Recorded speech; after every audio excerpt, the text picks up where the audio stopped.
me, there's plenty of subject matter right there. And so, my fellow Americans, ask not what your country can do for you, ask what you can do for your country. I have a dream that one day this nation will rise up. A creed at the core of every American whose story is not yet written. Yes, we can.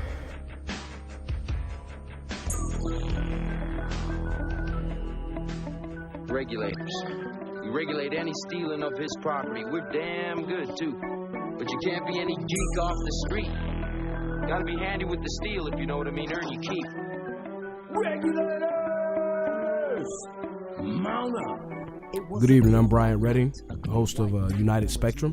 I'm Justin Baker, your host of United Spectrum. And you guys have to excuse me, I'm a little bit under the weather this week, but we promised we would deliver, so that's what we're going to do. This is our second podcast of United Spectrum. I hope you guys got a chance to take a listen to our first podcast. I think that our chemistry was pretty well. What would you say, Justin? Yeah, I got a lot of good compliments from people that we know that maybe know us a little bit, but I think the whole idea of why we even started this thing came out last week in episode 1, and that's why we wanted to do it, was taking two guys from two very different backgrounds, and we're not trying to get you to agree with either one of us or agree with both of us. We're looking for you to expand your mind and maybe think about some things in a different light, and hopefully at the end of the day you're going to maybe think, well, you know, I haven't thought that way before, but now I can kind of understand why someone else might feel the way they do about this thing or that thing. And it was fun, man. So let's keep it going. Yeah, we got some good feedback. I got some good feedback, some bad feedback. It's just going to be different views every week. It's not going to be conventional. We're just going to make sure that we give something for the people and actually give you a chance to think about something different in a peaceful way is what we're going to do. The manner is going to be peaceful. We're not going to agree on everything. We're going to go back and forth, and we're going to make you think as well. And that's the whole purpose, to show love and understand that, everyone has a place. So let's go ahead and touch the first subject this week, Justin. Yeah, we always like to kick it off on a sports note. And, of course, right now in sports, you can't really talk about sports and not talk about the political spectrum that is the sports world. And this week there was more protest, if you will, on the sidelines, and it centers around Bob McNair, the Houston Texans owner, and some dumb shit he said, Brian. At first when I heard this, it let me know that we're in a very sensitive place. The place we are right now is there's no freedom to do anything, and there's no freedom to say anything. With me being in management and having people that work for you, there always has to be structure. Any business has a structure. And when you say the inmates can't run the prison, to me it's not something that should be offensive. Anything that you're in charge of, it's a figure of speech. Like I said, we are at a very sensitive time in America right now, that things shouldn't be said, but some things are it's just everyday life words. And, I've used that with my employees before, that the inmates can't run the prison. What I mean by that is I'm the boss. And I'm the one that has the rules, and I'm the one that cuts your check. And anything that you're going to do to mess my money up, we're going to have an issue. And then I have to be in charge, okay? Right now, I think we're looking for anything to complain about and to protest about.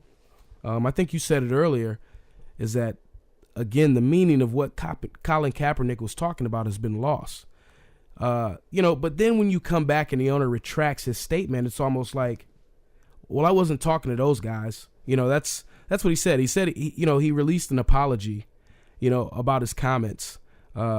He said that, supposedly he was referring to, the league office and team owners, how they've been making significant decisions affecting the league without adequate input from ownership. Dude, you just told us what you meant. You don't retract your statement. There's no rebut it. You don't rebut what you say when you say it. I mean what I said, and that's the line. So did he have wrong intentions by saying that, or, is this a cover-up now, or what? What's going on? Sounds like a bad PR move, because I think at the end of the day, he said it. I don't think he meant it in a racial term. Yeah, in a condescending way to anybody.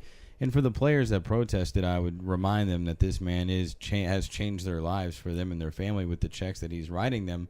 I think it's a dumb thing to say, and really at that point you just kind of own it as maybe it was a poor choice of words, but don't try and defend it as to saying something else. So I do agree with you there. He can fix himself and say, hey, listen, I did say that, but what I meant by that was maybe the words that I decided to use were incorrect, and we do that, sometimes in the middle, of emotion. But I would have came out and told those guys, like, listen, I didn't mean to call you guys inmates and this is being prison. What I mean is this is my business. This is how I get money. And anything that you're going to do to stop me from getting money is going to be an issue. And that's how anyone handles business. I just think the way that he used the words were incorrect, but this is a sensitive time. Not saying that we need to cater to the sensitivity, but you got to sometimes, you just got to say what you mean and mean what you say. And if it offends some, then you need to, not retract it, but maybe have a different delivery. That's our timer there, so I guess we won't stick on that for too much longer, Justin. But did you want to wrap that up a little bit more? Yeah, I mean, just to kind of remind everybody that let's not, like you said, get lost in the message that Colin Kaepernick talked about. Now we're kneeling for everything. The Texans ended up kneeling over this in protest of their owner.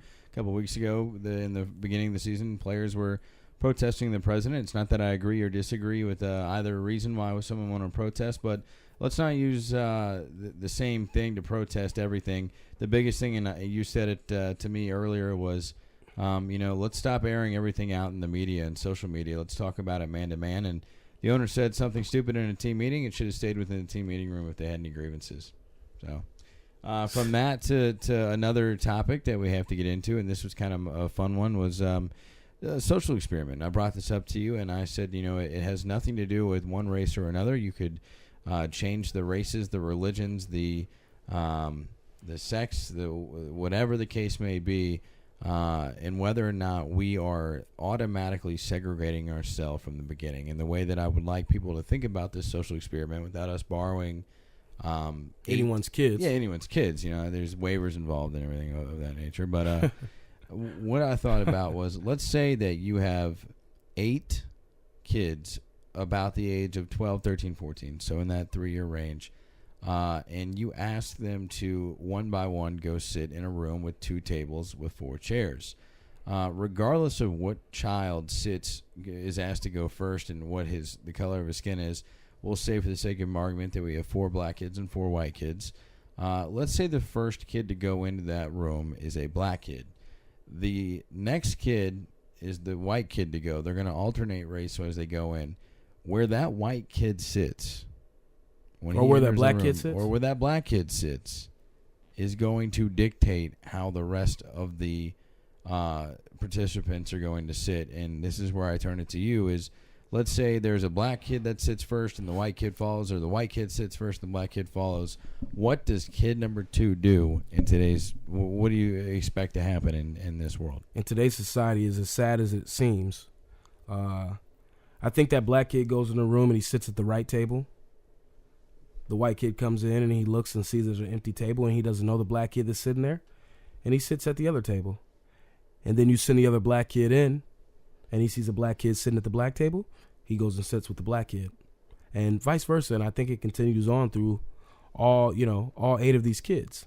And the question is, and I don't mean to answer a question with a question. I think I gave you an answer. But the question is, why do they feel like they need to make that decision? And if you really think about it, I mean, it's like we're afraid to know what we don't know. We don't want to know what we don't know. And it's like, well, he's not the color I am, and my color's there, so I'm going to be comfortable with that. But the guy that you're sitting next to might be into hockey, and you're into football. But if you went to go sit at the table with that black kid that was over there, he's into football just like you are. Or, that white kid might have been in, that black kid might have been in biology. And instead of you going over there and sitting with him, I mean, why are we doing this? Is society really, are we making a culture, like, are we going to be going back to segregation? That's what it looks like to me. Like, we're close, because our kids are making these decisions. I mean, you think about it, and you can ask your kids. I mean, we don't know everything. Again, we're giving opinions, but I'm going to tell you that, like, kids are choosing sides too at a young age, and no one's even done anything to them, and they don't even know what history really consists of. Are we really making a society of, like, hateful people for the next generation? Do we go back to racism, Justice? I mean, that's the thing is I think it starts at home, right? It's what are the parents teaching the kids, and I think about like my kids, and you know, I made the joke with you when I got here tonight that it's always funny to me when people tell me, "Oh, well, I'm not a racist."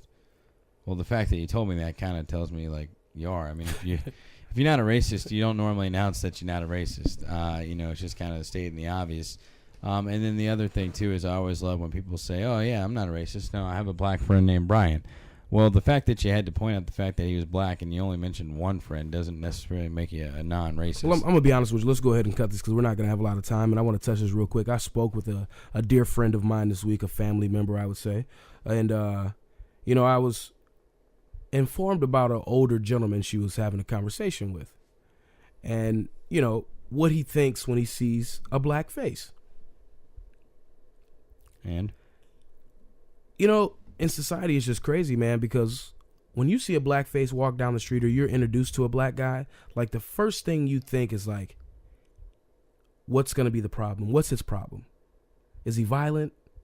Does he have drugs to sell? You know how many times people have asked me to sell him some drugs? Maybe because of my past life, like, it consisted of that. And maybe I dress of that nature of a drug dealer, but not saying that that's the person that I am. At the same time, he said that, like, a black man kind of has to prove who he is before he can accept who he is. But a regular white man comes to him and he doesn't have to prove who he is. He just has to screw up and then he's not a good man. But from the beginning, the black man pretty much has to prove that he's a good man. Now, I'm going to tell you, if you're over 60 years old, 65 years old, it's almost understandable. I can understand it. It's a different time. You didn't know anything about these black people. And we didn't know anything about these white people because people weren't integrated. But right now, like, we're sharing a lot of stuff together. We're sharing this world. We've built this world on each other's back. I don't want to go into racist. I was just giving that for, an example. But this is the same thing we're teaching our kids. And if you're white and you think you're sick of hearing about this black problem, let's do something about it. If you're black and you think you're sick of hearing about this racist problem, let's do something about it. Because I know as many racist black people as I know as many racist white people. We need to do something about it. We're screwing these kids up.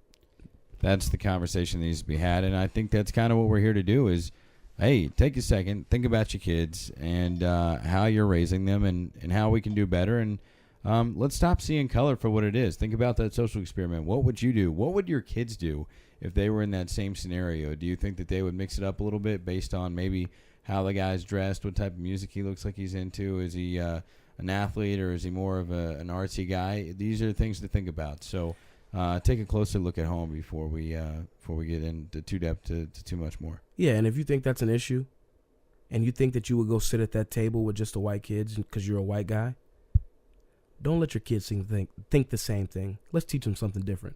If you're a black guy and you think your kids would just go in the room and go sit with the black guys, let's teach them something different because they're not going to learn anything except for black if they don't go visit that white table. And if they're white, they're not going to know anything about white except for white unless they go to the black table, and we'll never move forward. That's all I got. And I just want to reiterate that, too, is there's so much great culture from every different race and ethnicity and religion that, to me, I would be deprived if I didn't know some of the things that I picked up by, not choosing to sit at a table of only my own people. I like difference. I like variety. I like learning about new artists and different types of food. Exactly. So keep an open mind. All right, Brian. So topic number 2 or 3, I guess, at this point. Yeah. That we want to get into was one that I kind of thought about. We were riding down the road at one point, and I thought, okay, what happens? And I'm listening to T.I. the other day. I'm going home, and as I do with most rap music, I listen to a certain part of the song, and especially in today's music, it seems like the N-word gets dropped more now than ever. So I kind of want to just get back to history for a second on when that started to bring, and then we'll get into the second part of that. But the first part, just when did the history of using the N-word come up so much in rap music? So I'm going to be honest with you that this is nothing new. Rap music had always been about expression, and we were telling stories, and it was emotional. And there was a lot of, you would say, explicit lyrics. To me, it's not explicit. It's just raw emotion. It's raw feeling. It's storytelling. It's pain. Sometimes it was happiness. So the N-word was always used. The The difference now is that the music isn't for a real culture anymore. The music it's pop music. It's publicized. It's the passion isn't there, and now it's just a thing to do. You know, the N word now is like homeboy, friend, brother, bro, however you want to use it. Like, that's what it stands for. You know, the thing that's sad is that, you know, we don't want white people calling us that. And I've been in the car with you where you're riding with me and I'm like singing some lyrics and you're singing some lyrics and I know it's coming up, and in my head I'm like, let's see what Justin's gonna do. And like Justin's sitting there next to me and he's singing loud and he gets quiet. And then it goes off and then the N-word comes out and then the rest of the lyrics come up and you continue to sing. I mean, do you feel like you need to do that? Yeah, but not just in that scenario. I think that, you know, whether I'm in my car by myself or not, it's not something I would do by myself. And the reason I say that is it's not a word that I use in my everyday life, nor would I, nor do I want to, nor do I have any desire to. I can't relate to it, I think, is the biggest thing. For two reasons. One, I'm not black, so I'm not going to use it in the lingo in the sense that you're my boy, you're my homie, you're whatever. And two, I'm not a slave over and never was and don't know any. So I'm not going to use it in a degrading context either. So I personally just don't say it. I leave it out, or I make the joke in music now. You know, a lot of rap music, when it's played on radio, they use different words in place. So there's a song called on radio, My Hitter, and I laugh because it's like, that's all the song is, and when you know that that's not what he's saying, it's kind of funny that even is considered music. Personally, it's not my thing. I think there's a lot of artistry lost. The culture of rap music or hip hop is ceased to exist. I mean, there's only, you know, the music is about similes and metaphors. Like, no matter what anybody believes about the music, you know, if you think like these guys are promoting sex and violence and drugs, let me tell you what rap music is. Rap music is a movie on disc. Okay.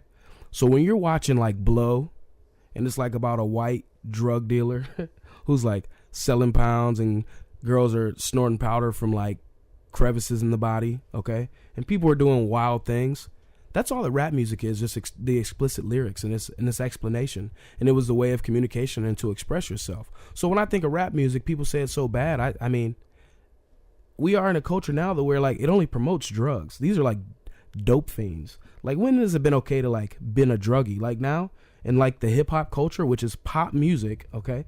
Because those guys actually back in the day, like you listen to Ice Cube and Ice-T and like, you know, Digital Underground or, you know, Grandmaster Flash and, you know, African Bambaataa and all those guys, like that music, like it had a purpose.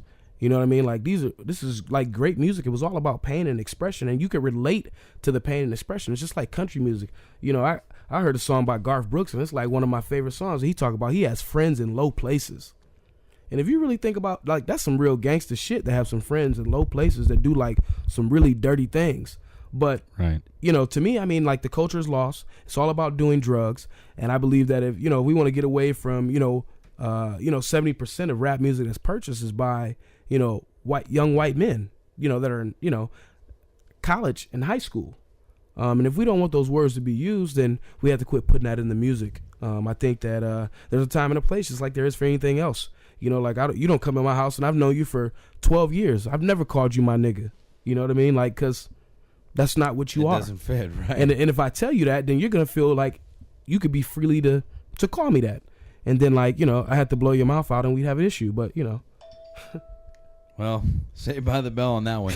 No, I don't disagree one bit. And I think if you have to ask yourself, if you're not in that scenario, if that's not part of your everyday lingo, then why say it? Why make it part of it? And certainly it is a freedom of expression. But, you know, I'm not saying it. So, you know, I would encourage others not to, unless you have that type of relationship with everybody in your life. And I find that hard to believe that everybody in your life, regardless of the race, religion, doesn't have a problem with you saying it. Let me touch that one quick, and I know our timer just went off, and we don't have a time restraint, but we do.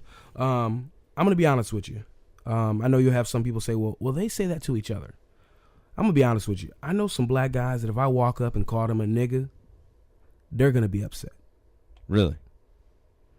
Take it there. If you don't know them, you don't know them. Okay. Now, in an urban community, it's a little different. You know, like if I'm on the block chilling and I walk up on some dudes and I know them from back in the day, or they're associated with some people, we might say that. But if I'm just like at the grocery store, I'm gonna tell you, like, because I believe like white America thinks it's like that common. But if I'm in the grocery store and there's a black dude that's like 35 years old, my age, and I walk by and I'm like, "What's up, nigga?" He might stop and we're gonna have a conversation if we don't throw some hands. You know what I mean? Like, if I don't say it and he look at me like he want to throw some hands, like, we might throw hands in the middle of the grocery store. So it's the same thing that, like, if I walk up on a white dude in the middle of the grocery store and I'm like, "What's up, my nigga?" and he be like, we might throw some hands, or if vice versa. So I just want to let it be known that, like, everybody's not saying that. See, in white culture, the ultimate FU that you could say to any other white person is bless your heart. It is a Southern thing. Bless your heart in real life translates to FU. Don't tell me to bless my heart. I'll blow your brains out. All right. Moving on from that. Good point. We had a huge topic that we want to hit. It'll be our final 8 is what we call it. Yes. To tell the truth. Go ahead. Take it away, my friend. So my truth for the week, my question is, like, does anybody else notice that we have a mental health issue in America? And when I say a mental health issue, some of us are born with some things, and the rest of us are making problems for ourselves. So there's 323 million people in the United States, and 119 million of them use prescription drugs, according to studies in 2016.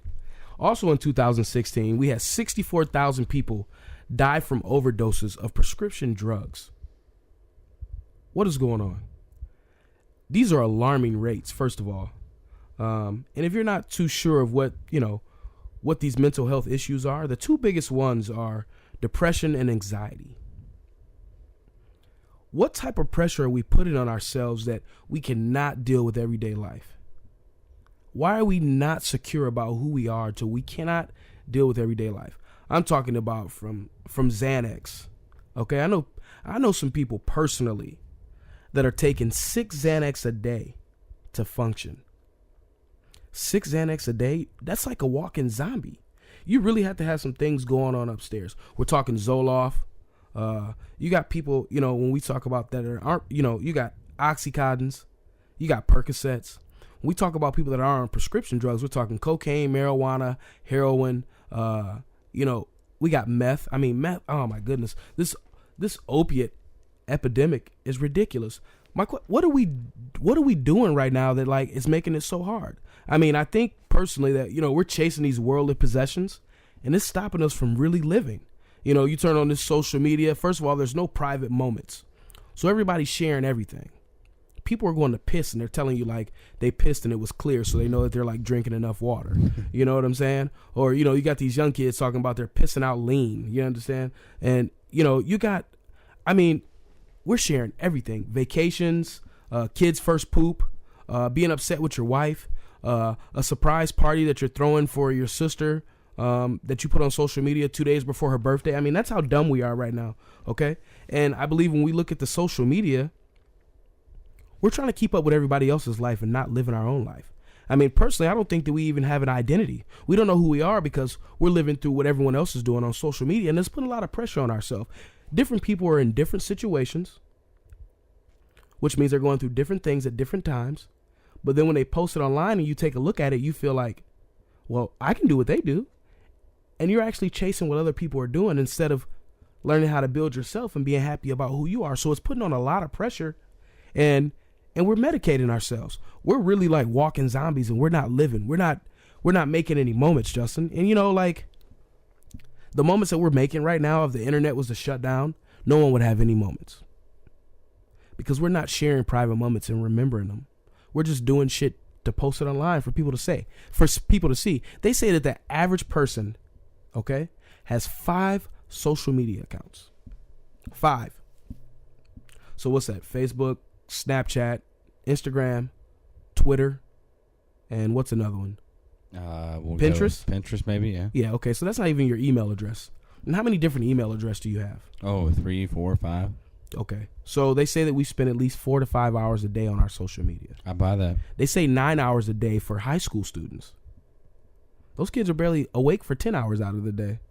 We depend all on that. And, I think it's very important that, we can stay away from these mental health issues if we begin to build relationships and communicate again. When we start getting together as family and friends. And when I was a kid, man, I remember like my mom and dad, like my house was the house like on Saturday, my mom and dad's friends came over like every Saturday and we barbecued, and like I had to host all the kids, and it might be like another 7 kids. And I hosted them, and we went outside and we played and we did things, and like the adults got together and people actually talked and we actually built. And it wasn't through like Messenger or Snap. I'm gonna be honest with you, I get more text messages through Snapchat than I do through regular text message. And I'm gonna tell you, I got friends that live like 30 minutes away that I haven't seen in like 2 years. Yeah, I mean, I could fit that bill too.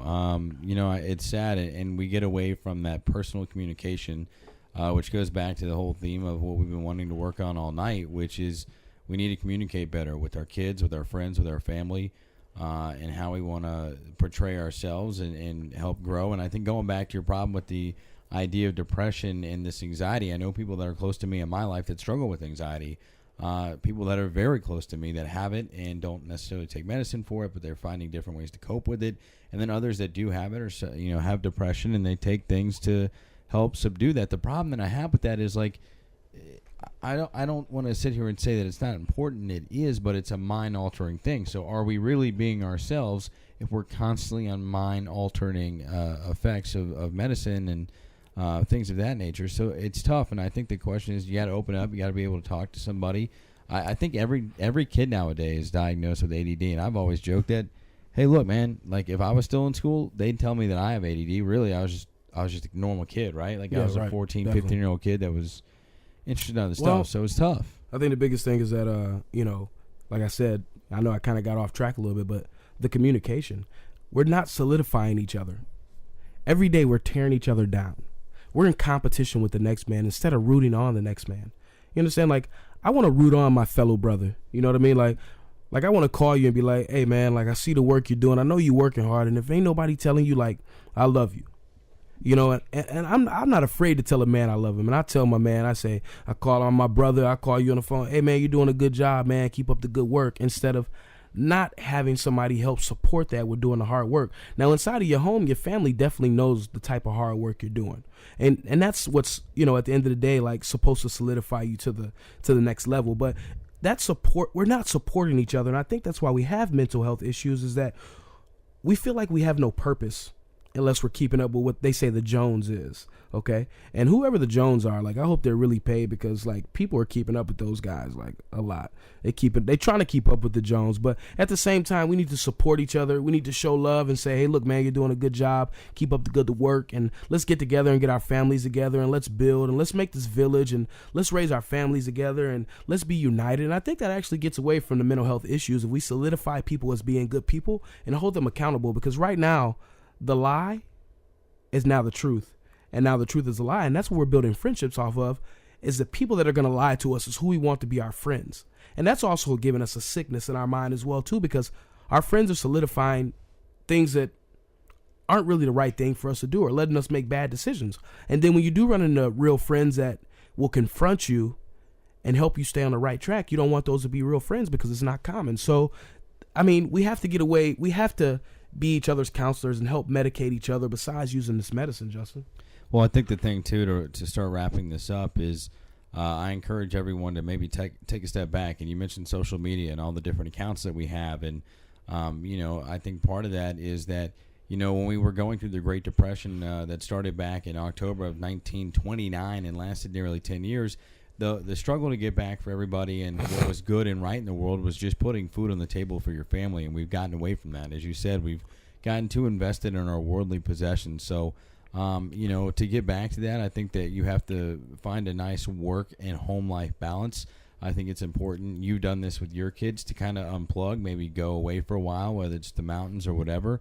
But make sure that, whether you're grinding 2 jobs or you've got a lot of responsibilities, soccer and everything else, that you're taking the time to pay attention to the things that matter most to you, pay attention to what's going on in your home, and spend more time with your friends and family in person than just behind that of a text message or a social media account. Yeah, the biggest thing is that, You know, I like to say that we've forgotten more than we've remembered because we're never making memories. I mean, think about that. We've forgotten more than we've remembered because we're never making memories. We're just doing the everyday thing. And there's no special times. Nothing special where your kid can remember that you're really doing something. You're not calling that friend and, you know, telling them how proud of them you are. You know, you're just not making the time. And it's making us sick. We're just sick because we're not making time for each other. We're not loving each other, and we're not communicating because we want to show that we have no weakness. I'm weak. I'm going to be honest with you. You know, the flesh is weak. And I need people to support me. And if I didn't have the support system that I have, then maybe I'd be a weaker person. And maybe I'd have those mental issues that other people are going with. And I'll pray for y'all. You know, I hope, you know, that somebody will come into your life. But I want you to know I'm talking to you when I tell you everything is going to be okay.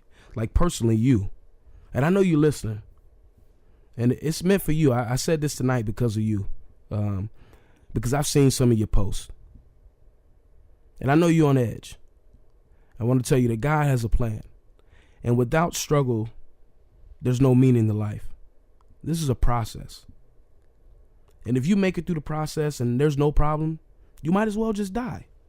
Because it's too easy. We're here to learn something. We're here to recreate. We're here to get it right and be good people. And that's what your focus has to be at the end of the day. You know, don't let anyone else solidify you. But at the same time, know that you're always going to need somebody.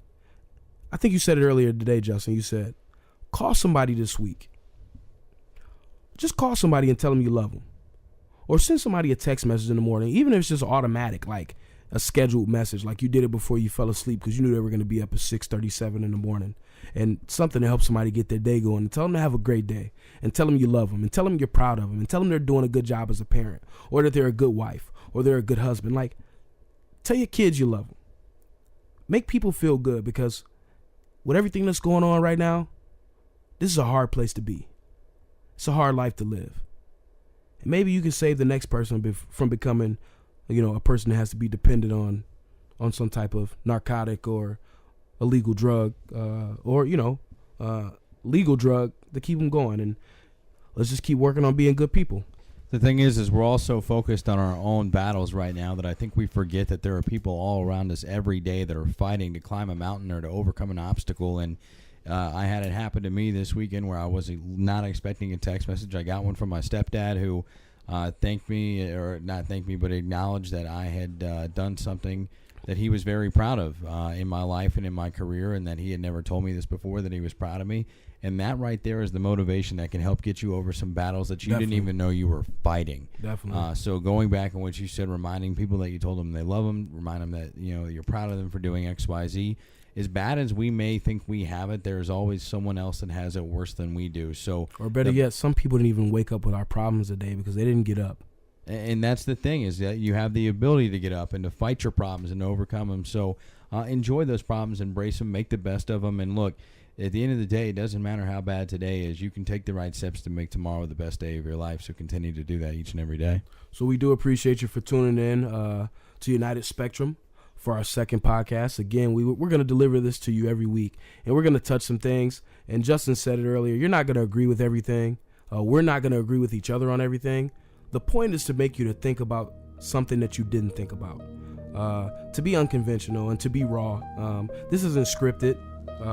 We're talking from the heart, so you can depict it however you want to. But at the end of the day, we're having a conversation, and we're being real. The question I have for you is, when was the last time you had a real conversation?